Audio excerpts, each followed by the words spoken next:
Hello मेरे प्यारे दोस्तों, मेरा नाम रीमा है। ये कहानी तब की है जब मेरी उम्र 26 साल थी। बचपन से ही मेरी जिंदगी आसान नहीं रही।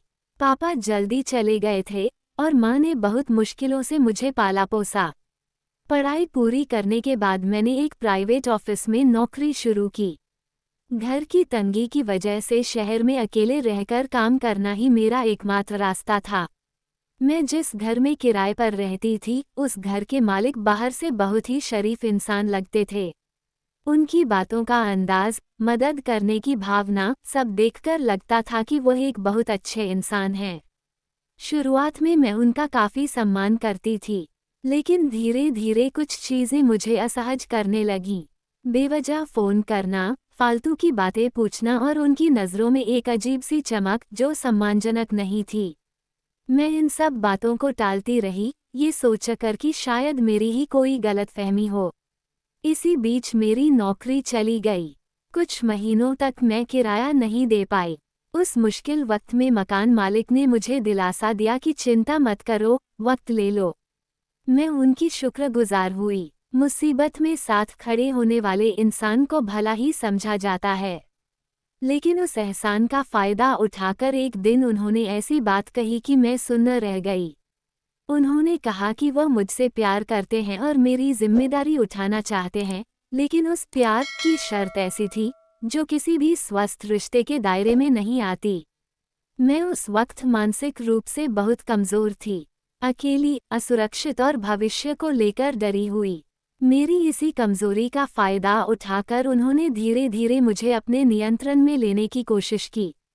मीठी बातें, बड़े बड़े वादे, इन सब के बीच मैं दिशाहीन हो गई थी। लेकिन एक दिन अचानक मेरी आंखें खुल गईं।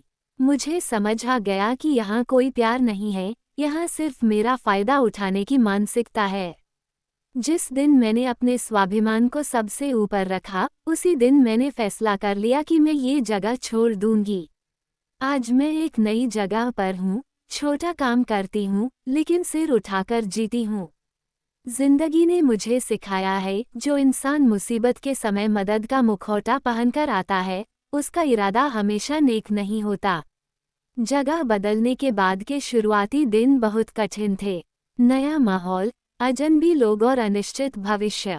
रातों को नींद नहीं आती थी।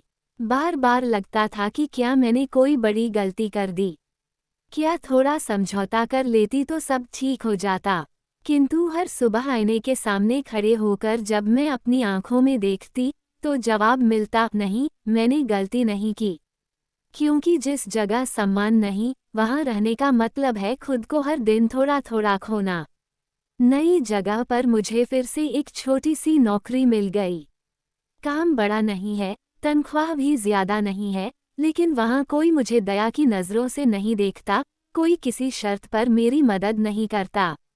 अपनी मेहनत के पैसे जब हाथ में आते हैं, तो महसूस होता है कि इस आज़ादी की कीमत बहुत बड़ी है। कभी कभी पुराने दिनों की याद आती है, तो खुद पर गुस्सा भी आता है। सोचती हूँ कि मैं तब इतनी कमज़ोर क्यों पड़ गई थी, लेकिन फिर खुद को समझाती हूँ, कमज़ोर होना गुनाह नहीं है, कमज़ोरी का फ़ायदा उठाना गुनाह है। आज मैं पहले से कहीं ज़्यादा मजबूत हूँ। मैं जानती हूँ कि ज़िंदगी फिर मेरा इम्तिहान लेगी, लेकिन इस बार मैं तैयार हूँ। मीठी बातों और बड़े वादों के पीछे छिपे सच को पहचानना मैंने सीख लिया है। ये कहानी सिर्फ मेरी नहीं है, कई लड़कियों के जीवन में ऐसा मोड़ आता है। इसलिए बस एक ही बात कहना चाहती हूँ, प्यार कभी शर्त के साथ नहीं आता, और सम्मान के बिना मिलने वाली सुरक्षा दरअसल एक जाल होती है। दोस्तों, आज की कहानी आपको कैसी लगी, कमेंट करके ज़रूर बताइएगा। मेरे चैनल की अन्य कहानियाँ भी ज़रूर सुनें और वीडियो को लाइक करके चैनल को सब्सक्राइब करना न भूलें।